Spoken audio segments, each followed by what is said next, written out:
tal? Les habla su amigo y hermano pastor Edgar Solórzano. Aquí continuamos con los estudios bíblicos que hemos iniciado y ya estamos por el cuarto estudio bíblico en donde hemos venido hablando acerca de la composición de la Biblia, la estructura de la Biblia. Algo muy sencillo, muy básico. La idea de esto es que usted pueda salir de aquí con muchas ganas de aprender más y pues usted se haga autodidacta y que se vaya metiendo más en el estudio de la palabra.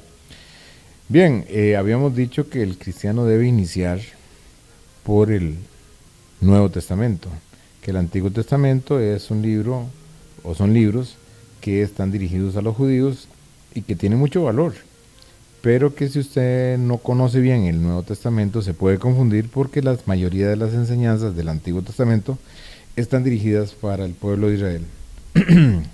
Bien, hoy vamos a estar hablando acerca de algo muy importante que se llama el contexto cultural de los tiempos de Jesús. Para leer la Biblia tenemos que entender que la gente estaba en un contexto político, religioso, económico, cultural diferente al nuestro y que muchas cosas que para ellos eran normal, para nosotros no es normal.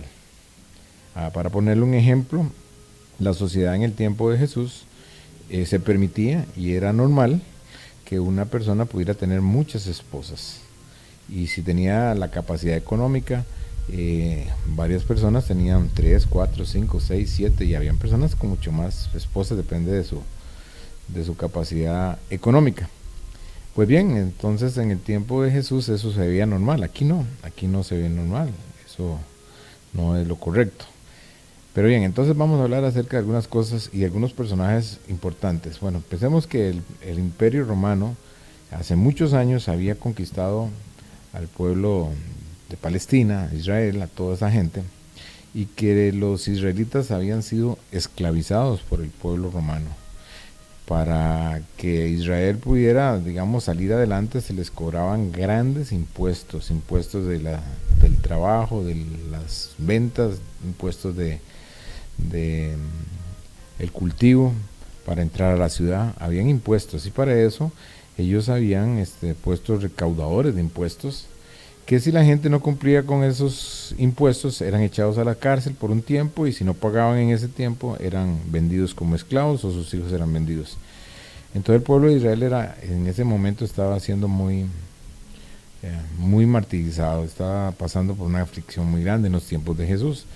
El pueblo romano le permitía a los pueblos mantenerse con sus creencias y sus religiones y de alguna manera como para congraciarse con el pueblo de Israel, Herodes por ejemplo hizo un gran templo, un templo sumamente grande y entonces el pueblo de Israel lo único que tenía era su religión y los religiosos que existían en aquel entonces eran los que dictaban las leyes y enseñaban a la gente la palabra de Dios. La mayoría de ellos no sabían escribir, no sabían leer, solamente podían escuchar el mensaje de Dios a través de estos hombres religiosos que les permitía a los romanos. Entonces quisiéramos hablar acerca de algunos personajes, no solamente de personajes religiosos, también políticos, que usted tiene que saber. Bueno, pensemos en el rey Herodes.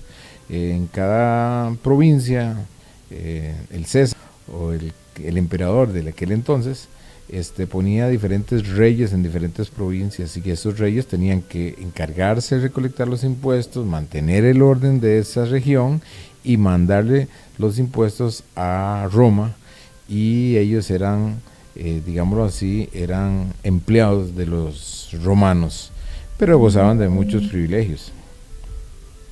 Bueno, por ahí. Luego, por otro lado, este rey tenía muchos soldados a cargo. Los soldados romanos se dividían en escuadrones y en legiones. Entonces, era importante que la gente entendiera que se trabajaba de esa manera en aquel entonces, que había una fuerza, que era la fuerza de los romanos, a través de los soldados. Posterior a eso venían entonces los centuriones, que eran los jefes de cientos o de miles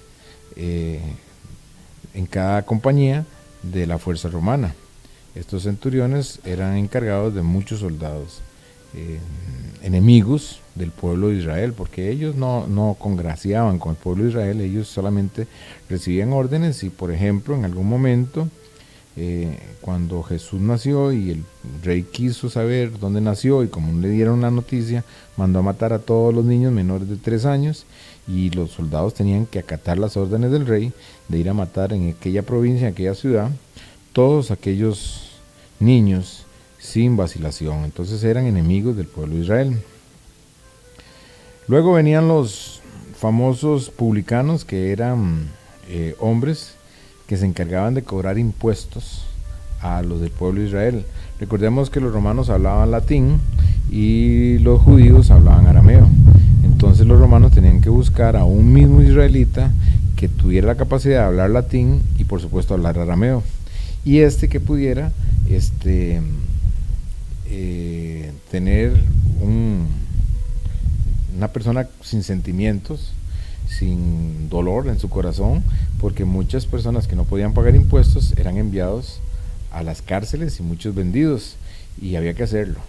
Entonces ellos no podían titubear en eso. Ellos tenían compañías de romanos, de soldados romanos, que los cuidaban y hacían valer los derechos y cobrar los impuestos, porque para los romanos lo más importante eran los impuestos. Entonces, si el publicano, que era israelita, llegaba a una casa y no le pagaban los impuestos, se tenía que mandar al papá, a los niños a la cárcel hasta que se pagara la deuda, y si no pagaban del todo tenían que entonces mandarlos como esclavos. Entonces los publicanos eran gente muy odiada, se le llamaban perros y se le llamaban traidores a los publicanos. Eran israelitas vendidos a los romanos, hablaban latín, hablaban arameo, y la gente pues no los quería mucho, los odiaban mucho.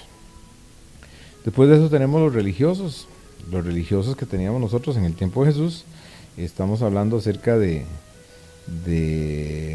bueno, hablemos de los fariseos. Los famosos fariseos. Era gente a los ojos de los israelitas como unos héroes, gente muy docta, muy inteligente, con mucho estudio, con mucha preparación y sobre todo muy santos, muy puros a los ojos del pueblo de Israel. Era gente que guardaban muy estrictamente la ley, trataban de no contaminarse con los pecados del pueblo, su devoción religiosa era sumamente fanática y era una secta que era la mayoría de, digamos así, de los diferentes sectores religiosos judíos, era la mayoría. Jesús más de una ocasión tuvo que confrontarlos por su hipocresía, porque muchos de ellos querían cumplir la ley, pero sin tener la misericordia con la gente, y que ellos mismos no cumplían la ley. Jesús les dijo en algún momento: ustedes ponen cargas a los hombres que ni siquiera ustedes mismos pueden llevar.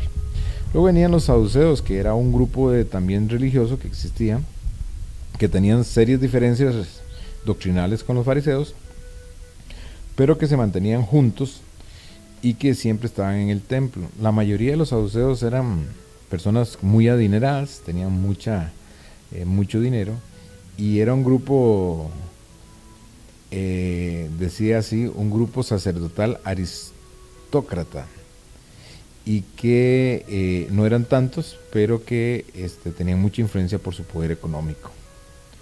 Los saduceos tenían una característica, por ejemplo, que no creían en la resurrección.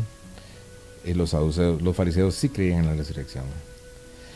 Existía algo también que se llamaba el Sanedrín. En aquel entonces, Sanedrín estaba compuesto por un grupo de ancianos religiosos que hacían que se pudieran legislar y ver las leyes de Moisés al pueblo de Israel. Entonces, el pueblo de Israel tenía un temor terrible. Ser expulsado de la sinagoga o del templo era para ellos lo peor que le podía pasar. Entonces ellos eran los que juzgaban los casos religiosos. Por ejemplo, en el tiempo cuando Jesús se le llevó a la mujer aquella adúltera, la mujer iba a ser llevada al Sanedrín porque había sido encontrada en el mismo acto del adulterio, pero se la llevaron a Jesús. En el Sanedrín estaba compuesto por religiosos que estaban tanto como fariseos como saduceos. Y el sumo sacerdote, que aquel entonces era Caifás. Y entonces Jesús fue el que dijo aquella famosa frase que dice: el que esté libre de pecado, que tire la primera piedra, y ninguno la condenó. Entonces Jesús ahí fue y mostró que él sí era el juez justo, mientras que los otros ya venían con las piedras en la mano para apedrear a esta mujer. Bueno, vamos a continuar con más de personajes en el próximo capítulo. Mientras tanto, vayan ustedes teniendo más conocimiento al respecto de este tipo de contexto cultural, para que cuando usted lea la Biblia, el Nuevo Testamento, usted se vaya empapando más de cómo Dios quiere que usted y yo aprendamos más de la palabra. Así es que es importante, porque usted entonces va a tener mejor conocimiento de lo que quiso decir o lo que Dios quiso decir a través de la Escritura. Que Dios los bendiga y seguimos próximamente adelante.